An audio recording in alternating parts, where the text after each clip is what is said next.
Your Kirby can also be used to wax hard surface floors. But before applying wax, first attach the buffer nozzle to the G6. Make sure the nozzle is at its highest setting. Unplug the Kirby from the wall outlet. Remove the power nozzle. Then drop the buffer nozzle onto the floor buffer brush. Push the belt up against the brush roll with your finger.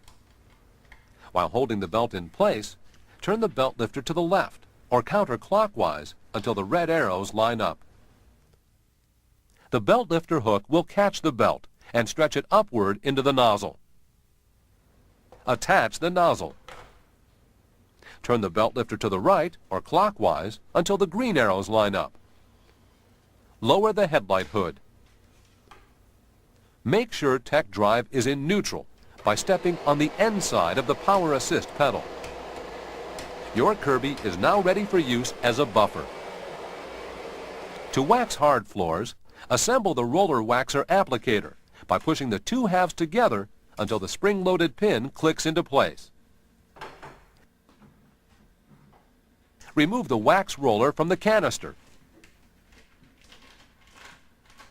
Insert the applicator into the open end of the wax roller. Pull the roller bag off the wax roller and save the packing bag. Use the roller to apply a small amount of Kirby Miracle Wax. It's not necessary to cover the entire floor completely. To remove the wax roller from the handle, push the wax roller into the packing bag. Grasp both the packing bag and roller firmly and pull the roller off the bar. Seal the bag to prevent premature drying and store in a safe place away from kids and pets. For easier storage, you can disconnect the roller handle by pressing down the spring-loaded pin and pulling the two ends apart. Then spread the wax with the floor buffer. First, make sure tech drive is in neutral. Before you turn the Kirby on, grasp it firmly by the handle. The floor buffer tends to move forward when the unit is on and the brush is in contact with the floor. Turn the Kirby on. Lower the brush as far as the toe touch control will allow. To spread the wax, move the Kirby over the floor as though you were cleaning a carpet, using slow, steady strokes. Wait 5 minutes. When dry, buff to a bright sheen. For marble floors, use the same procedures, but buff immediately, avoiding any drying time. Hard floors may be rebuffed any time it's necessary. Waxing is not necessary every time you buff. Apply additional wax when rebuffing does not produce desired results. Also, do not stand the Kirby on end for polishing. Make sure tech drive is in neutral for polishing.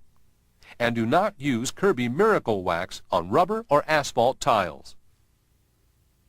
Your G6 floor buffer can also be used as a carpet fluffer to reset the nap on a matted down carpet.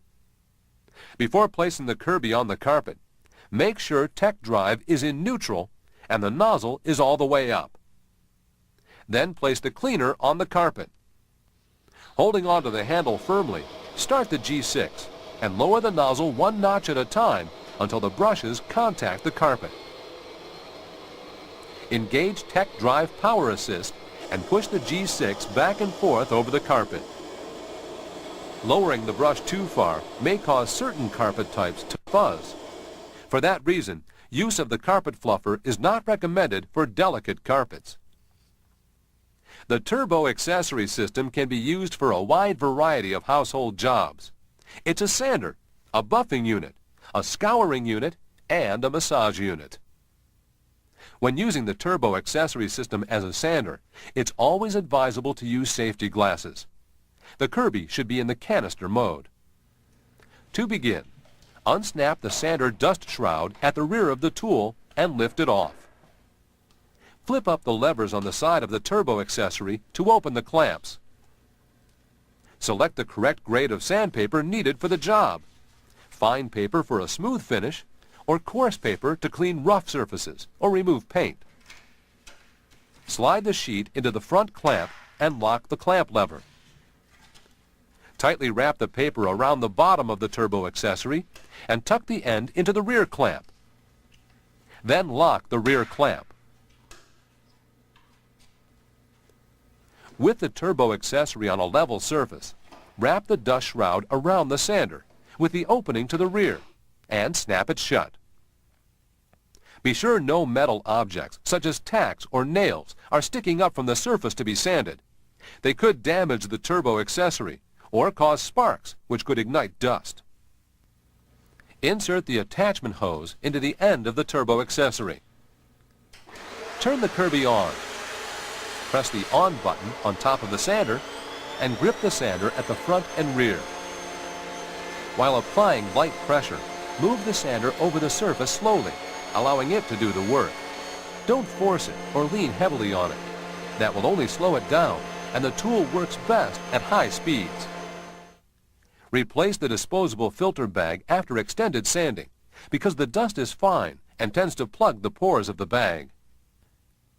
To use the turbo accessory as a polisher, attach the synthetic lamb's wool pad using the same procedure as attaching sandpaper. Use it for polishing hard waxed surfaces such as tabletops, paneling, and large flat surfaces. The dust shroud is not used when polishing. Attach the webbed nylon scouring pad using the same procedure as attaching sandpaper. The turbo accessory now becomes a scouring tool. Use it for scouring hard surfaces. The dust shroud is not used with the scouring pad. For safety reasons, do not turbo scour painted surfaces. The turbo accessory massage unit is intended for use where massage is desired or medically recommended. To use the orbital massage unit, attach the soft vinyl pad to the turbo accessory using the same procedure as attaching sandpaper, but the dust shroud is not necessary. Attach the suction control grip to the hose and then attach the tool. Start the G6 and just hit the on switch for a relaxing massage. To adjust the level of vibration, use the suction control. Do not use the orbital massager on swollen or inflamed areas, legs with varicose veins, areas where there are skin eruptions, unexplained calf pains, or anesthetic skin areas, unless first approved by your doctor. In addition, children must be supervised when using the massager. When connected to the attachment hose, the zip brush can be used for a wide variety of cleaning jobs, including carpeted steps, upholstery, or in the car. For best results, avoid pressing down heavily on the zip brush. Allow the brush to rotate at maximum speed by gently moving it side to side on the surface being cleaned. For safety's sake, do not insert fingers into the revolving brush area or push the release button while the brush is in motion. Keep the brush flat against the surface being cleaned. The brush can throw particles outward. Also, avoid using the zip brush on delicate fabrics. To clean the zip brush, remove it from the hose. Then use the hose to clean any lint from the brush. Press the button on the front of the brush to release the outer brush ring. Lift the center brush air turbine out of the tool and remove any particles or lint. Remove any particles left in the tool cavity. Place the brush air turbine back into the tool and turn it until the tabs drop into the slots. Hook the tab on the rear of the ring brush into the small opening of the tool and snap it back into place.